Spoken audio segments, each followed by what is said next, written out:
নমস্কার, আমি সম্রাট শাস্ত্রী। আজকের একটা নতুন ভিডিও নিয়ে এসেছি। এই ভিডিওটা বাস্তুশাস্ত্র রিলেটেড। বাস্তুশাস্ত্র সম্পর্কে আলোচনা হবে না, বাট বাস্তুশাস্ত্র রিলেটেড এটা ভিডিও।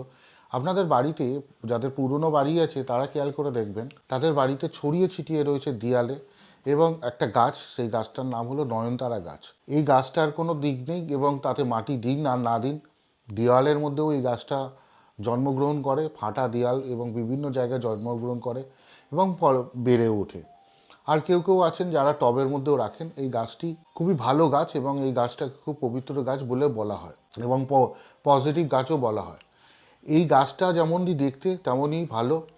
এই গাছের জন্য এই গাছটা আপনাদেরকে ভালো করে, কোনটায় ভালো করে আর কোনটায় খারাপ করে আর কোন জায়গায় থাকলে কিভাবে ভালো হয় সেটার উপর আজকের আমরা ডিসকাস করব। আপনারা এই ভিডিওগুলো আমরা প্রত্যেক দিন বিভিন্ন ধরনের ভিডিও বানাচ্ছি, আপনারা দেখতে থাকুন। ভালো লাগলে পারিবারিক সবাইকে আপনারা এই ভিডিও সম্পর্কে শেয়ার করুন, লাইক করুন আর বেল আইকনটা টিপতে ভুলবেন না। তাহলে আমাদের ভিডিওটা বারবার আপনাদের কাছে আসতে থাকবে, নতুন ভিডিও আসতে থাকবে এবং দেখতে থাকবে। নয়নতারা গাছটিকে শান্তির প্রতীক এবং প্রেমের প্রতীক বলা হয়। এটা যদি দক্ষিণ পূর্বে রাখা হয় তাহলে কিন্তু আপনাদের দাম্পত্য জীবনের অনেক কলহ কমে যায়। দক্ষিণ পূর্ব দিকের কথা বলছি, যদি রাখা হয় দাম্পত্য জীবনের কলহ কমে যায়। এটি মানসিক শান্তি এবং আনে এবং শক্তি বাড়ায়, নিজেদের মানসিক শক্তি বাড়ায়। তাছাড়া বিষাক্ত গ্যাস ঘরে ঢুকলে এটা বায়ু শুদ্ধি পর্যন্ত করে। আর তাছাড়া এটা যদি সকালে যদি আপনি এদের জল দেন তাহলে আপনাদের জীবনে সম্প্রীতি, মায়া সম্প্রীতি এবং ভালোবাসা, এই সমস্ত জিনিসগুলো বেড়ে ওঠে। তবে আপনাকে জানতে হবে এটা আপনার বাড়ির কোথায় রয়েছে। যদি সব জায়গায় থাকে তাহলে কিন্তু কিছু জায়গায় থাকলে খুব ভালো রেজাল্ট দেয় আর কিছু জায়গায় থাকলে খুব খারাপ রেজাল্ট দেয়। তাতে আপনাকে জানতে হবে দক্ষিণ পূর্ব দিকেই এটা আপনাকে রাখতে হবে এবং এটা দক্ষিণ পূর্ব দিকে রাখলেই আপনি এর ভালো ভালো রেজাল্ট পাবেন, না হলে পাবেন না। এটা যদি উত্তর পশ্চিমের দিকে থাকে তাহলে আপনার জীবনে আর্থিক ক্ষতি আনবে। উত্তর পশ্চিম দিকে রাখলে আর্থিক ক্ষতি রাখবে।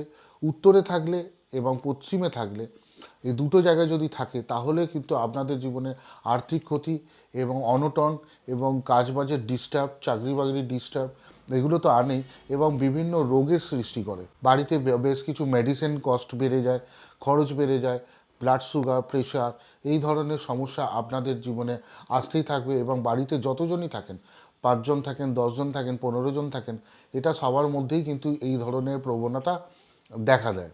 সুতরাং আপনাদের উত্তর পশ্চিম দিকে যদি এই গাছটা থাকে তাহলে পারলে কেটে ফেলবেন। উত্তর পূর্ব, দক্ষিণ পূর্ব দিকেই শুধু এই গাছটা রাখার চেষ্টা করবেন, তাহলে আপনারা এই ধরনের উপকার আপনারা পেয়ে থাকবেন। টোটকা, আজকের আপনাকে বলছি নয়নতারা গাছ নিয়ে একটা টোটকা। প্রতি বৃহস্পতিবার করে নয়নতারা গাছের সকালবেলার দিকে জল ঢালবেন এবং জল ঢালবেন, তাতে আপনাদের জীবনের প্রীতি সম্প্রীতি এবং ভালোবাসা, সাংসারিক জীবনের সুখ শান্তি, এগুলো আপনাদের মধ্যে এসে থাকবে। নমস্কার, আমি সম্রাট শাস্ত্রী, ভালো থাকবেন।